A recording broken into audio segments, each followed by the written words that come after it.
God of War Ragnarok is a long and meaty game, and depending on how much you are engaging with its side content, even the main story can take you well upwards of 30 hours to wrap up. Even after you've rolled the credits though, there's still a ton of stuff to do. Ragnarok offers up a bevy of content for players to tackle in its post-game, and here we're going to talk about a few of those activities. Note, there are major spoilers ahead for God of War Ragnarok and its post-game content. Max out KRATOS.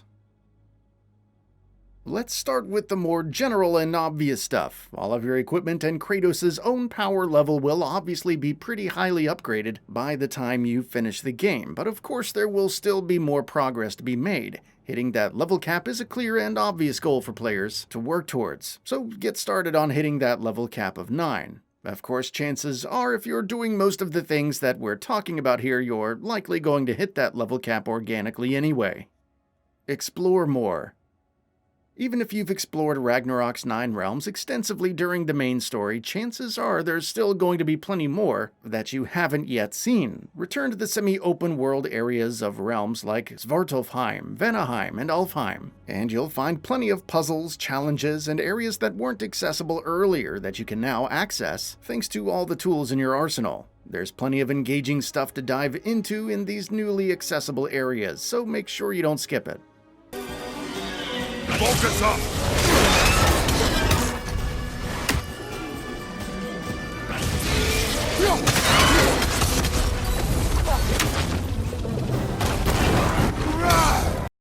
Reunite with characters. Welcome back. Mimir. Lady Sif. Freya. It speaks volumes seeing you here in person. The first of the Aesir to visit us in peace. Really, Your Majesty? It's the capacity of the Vanir's forgiveness that speaks volumes. Going back to the realms you visited throughout the game after rolling the credits is doubly recommended, in fact, because there are plenty of new interactions with characters who appear in the main story. Sif, for example, can be found at Freyr's camp in Vanaheim, where she's helping to rebuild the realm, while you can also go to Jotunheim and meet with Angrboda and Fenrir. In Midgard, you can also find Skulljur, Atreus' friend from Asgard. Other new interactions are also available from the likes of Hildisvíni in Vanaheim, Thrud in Alfheim, and even Charlie the giant tortoise that Freya used to live inside. Pending favors. If you've taken the time to tackle every single side quest you find before getting to the game's end, but are still hungry for more, well, there's good news for you. As soon as God of War Ragnarok's endgame opens up, the game will make plenty more new favors available to you, like side quests found throughout the rest of the game. These are extremely well designed and engaging optional activities that are well worth checking out. Svartalfheim.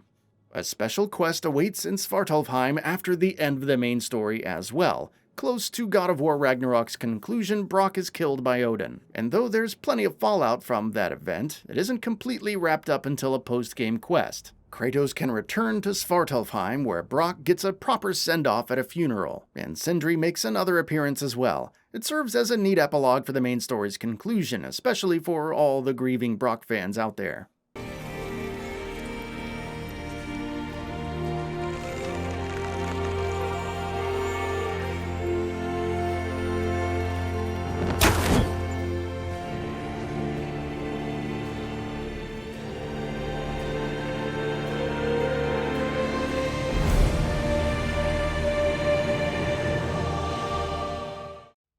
Vanaheim. Deep into God of War Ragnarok's main story, a massive new area opens up in Vanaheim. Once a lush valley full of civilization, it's now a barren crater that's crawling with monsters, tortured spirits, and remnants of the Aesir's destruction of Vanaheim. There's a good chance that you'll have wrapped up a lot or even most of the side quests available here before finishing the game, but there are plenty of challenges in this area that are designed specifically for the post-game, so return to the crater area and get to work on clearing it out, restoring some of its former glory and learning more about its past. Tyr. Hang on a minute. Is this a prison? It would seem so. Let's continue. Might be something useful inside.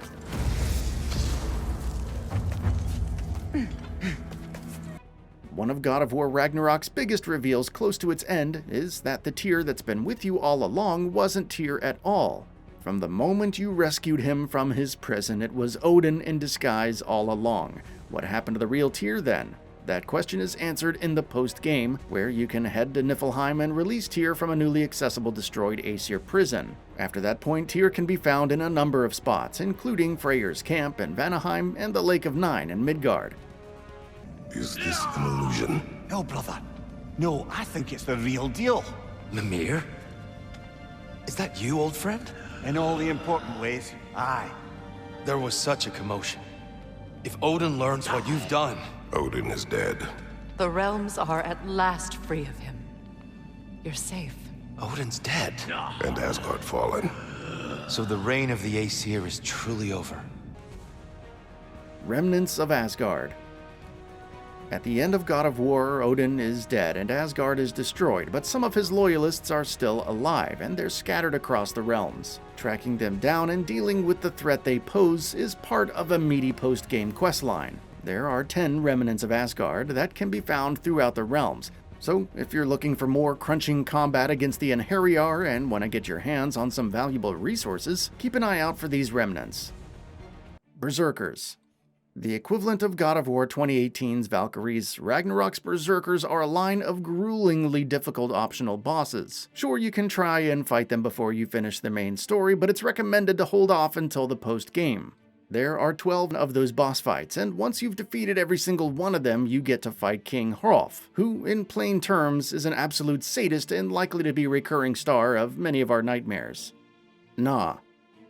King Hrolf is one of the hardest boss fights in God of War Ragnarok, but not the hardest. That tag is reserved for Gna, the Queen of the Valkyries. She's a fleeting presence in the game's main story, but even after Odin's death she manages to survive and escape, and still very much has Kratos and Freya in her crosshairs. Tracking her down and defeating her is the most challenging thing you'll do in the entire game, so make sure you save it until the very end. But if you like a good, difficult boss fight, absolutely do not skip on the Gna quest. Crucible challenges. Kratos and Freya's final fight with Gna takes place in Muspelheim, but the realm also serves as the setting for other post-game activities. Of course, God of War 2018 players will be very familiar with what's on offer here, Crucible challenges. This collection of combat gauntlets will put your skills to the test, and of course, progressing through it and seeing it through to completion also rewards you with some pretty sweet loot. Ravens. Just like its 2018 predecessor, God of War Ragnarok scatters dozens of Odin's ravens throughout the 9 realms for you to find and kill. There's 48 of them to kill, which in turn also unlocks 6 special equipment chests in Niflheim at regular intervals. And that's not even it. Once all 48 ravens have been killed, you unlock a secret boss fight against the Raven Keeper. As boss fights go, it isn't the kind of standout encounter that the likes of Gna and Hrolf are, but it's still a decent new piece of content. That's all for now. If you enjoy what you saw, please hit the like button. And if you're new to the channel, now is a great time to subscribe. We upload brand new videos every single day. After subscribing, don't forget to enable all notifications by clicking the bell icon. Thanks for watching this video, and we'll see you next time, right here on Gaming Bolt.